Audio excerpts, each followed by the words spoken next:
Hey guys, Brad Gilmore here. Want to give a big shout out to our title sponsor, Walker Texas Lawyer. If you or a loved one have been injured in an accident, whether that be a car, truck, motorcycle accident, or some kind of other issue, hit up Walker Texas Lawyer at 713-552-1117 or walkertexaslawyer.com. Oh, Brad, what have you done now? Broadcasting live from Houston, Texas, and around the world. TV host, best-selling author, and radio personality Brad Gilmore brings you a collection of conversations with stars from movies. Matthew McConaughey. Brad Gilmore. Mark Wahlberg. Hey, how are you? The legendary Mr. Christopher Lloyd. Christopher, how are we doing? I'm doing good. Great introduction. Jessica Alba and Lizzie Mathis. Ladies, thank you so much for joining me. Thank you. Kevin Costner joins us. Thank you so much. Thank you. Television. Jimmy Fallon joins us this morning. Jimmy, how you doing, my friend? Good morning. Thank you so much, Brad, for having me. I appreciate this, bud. Kelly Ripa. Brad, thank you for having me. Comedy. Jay Leno joins us. Jay, how you doing? Hey, Brad, what's going on? Chris Tucker is in the building. Chris Tucker, good morning to you. Hey, Brad, and good morning to you. How are you? George Lopez joins us right now. George, how are you doing, sir? Good morning. Music. Lola Monroe. Thank you. Thank you for having me. The legendary frontman of AC/DC, Brian Johnson, joins us right now. Brian, how you doing? Good morning, Brad. What lovely to talk. You me funny lad. Megan Trainor. Thank you so much, Brad. You're awesome. Chloe Bailey joins us. I appreciate the time. Appreciate you. And more. This is The Collection. Now your host, The Boat. Brad Gilmore!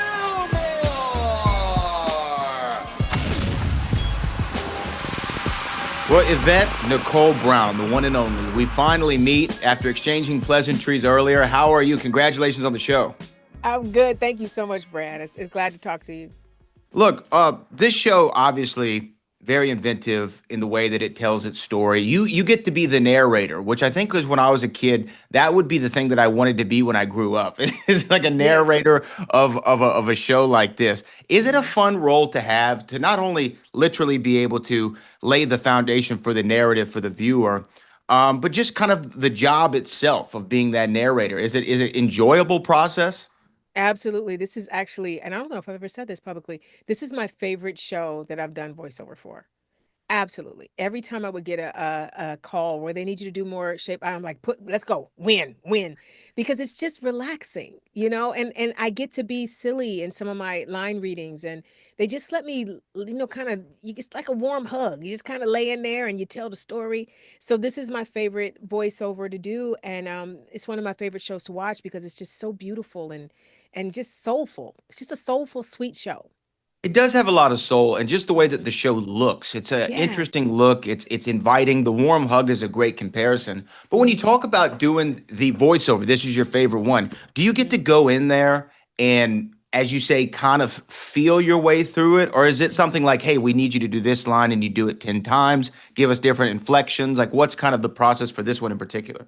It's every voice, as you know, every voiceover is different. For this one, they let me just kind of do what I want to do. And we had our great voiceover director. She would sit there and be like, okay, Yvette, this time, just like, more lazy. It's a relaxing day. Or Yvette, this is, be more excited about this because this is a big moment for Square. Be more excited. So there were little tips. If I didn't follow it or find it immediately, she would kind of guide me towards it. But pretty much it's my own voice. I'm not putting on a character. I'm not doing a character voice. And I'm just really just having a good time describing what these three wacky, shapes are doing that day.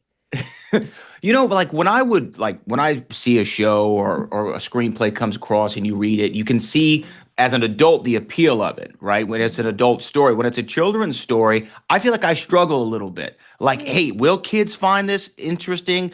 Will they attract themselves to it? Does it come through in the child's mind? Because one of my favorite quotes is, take me away to where I had a kid's innocence, because in a sense, that's what I've been missing ever since, right? This childlike wonder. When you read it for the first time, did you understand, like, okay, this is going to translate to the kids? Yeah, because you know what I think we forget as adults? We're all just big kids. You know what I mean? Those of us that still have a sense of whimsy or a sense of wonder, we understand that we're in these grown-up bodies, but at our heart and soul, we're just kids trying to figure it out. And so if I'm an adult that enjoys it, as long as it's not too advanced or too adult in what it's talking about, I'm pretty sure a kid will vibe with it. And Shape Island has stories that not just, speak to what a kid may be going through or Sure. learning about. It's the adults need to learn this stuff too. Like it's really the show that we can all watch together because we have to learn to coexist. We have to learn to celebrate each other's differences. We have to learn that everybody's not out to get us. Like these are all the things that we need to get a refresher on as adults. And so as kids learn it, we relearn it, but we're all the same, just big old kids. We are. Well, We are. you being the big old kid, do you have a thing that you like to do to kind of put you back into that childlike mind? Is there old shows you like to revisit? Are there children's books that you like to read? Or is there like Yeah. just some fun that you like to do that you did when Listen, you were a child? everybody knows I'm a big Lego fan, and I'm also a Yeah. big Barbie fan. Like I just got myself a Barbie dream house circa 1982, the one that I wanted when I was a kid that I couldn't get. 79 actually. The one that I wanted when I was a kid that I couldn't get. I just bought it for myself and I built it and my Barbies are in there and I just have a time. I know I'm in my 50s, but I'm still a kid. I still enjoy it, and I think if we as adults would touch back into the things that we loved as kids, I think we'd be kinder, gentler people. I think our stress levels would be lower. I think everything would be better if we just tapped back into what it was like to be that kid that believed anything was possible, you know? Anything was possible, and you had no preconceived notions on what it took to be a friend, right? Anybody Absolutely. was your friend. You're in Yep. class. Oh, we have the same letter of our first name. We're best Let's be friends now. Like friends. there's Let's be no logic friends. behind it. Right. And they weren't picking based on what color they were or where they were Mm. from or how they loved. It was just, I like you. You're my buddy. Let's be friends. That's what we need to get back to. Is We need that to what get you back to feel that. Shape Island helps kind of show, if those kind of things? Absolutely. Absolutely. Because the square, the circle, and the triangle could not be more different. A square is very serious. Everything really matters.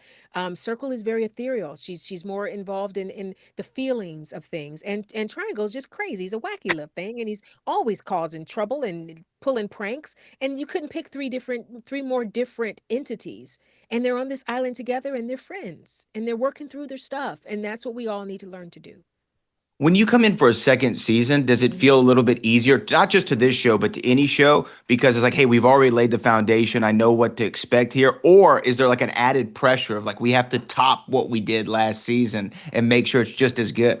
I think it's a little bit of both. Like one, you're really excited that you did enough the first season to get a second season, but then the pressure starts. It's like, well, I did so well the first season, I got to live up to it. So the thing is to just take that pressure off of yourself and to accept the blessing of the second chance, the blessing of being able to tell more stories, and then just lean in and enjoy the journey. So that's what I tried to do with this second season. And if we're blessed to get a third, I'll do the same then. Well, season 3, season 30. Let's let this thing keep Yes. going. You know what I mean? All Shape Island all the time. The All stories are right. important. I The, love the it. the messages are important. And this was an important conversation that I had with you. I really appreciate you taking the time. Congratulations on this show and all your continued success. I've been a Thank you, fan of yours Brad. for a very long time. So it's Aw. great to be able to talk to you. Thank you, Brad. Have a good one. You too, honey. Thanks, everybody.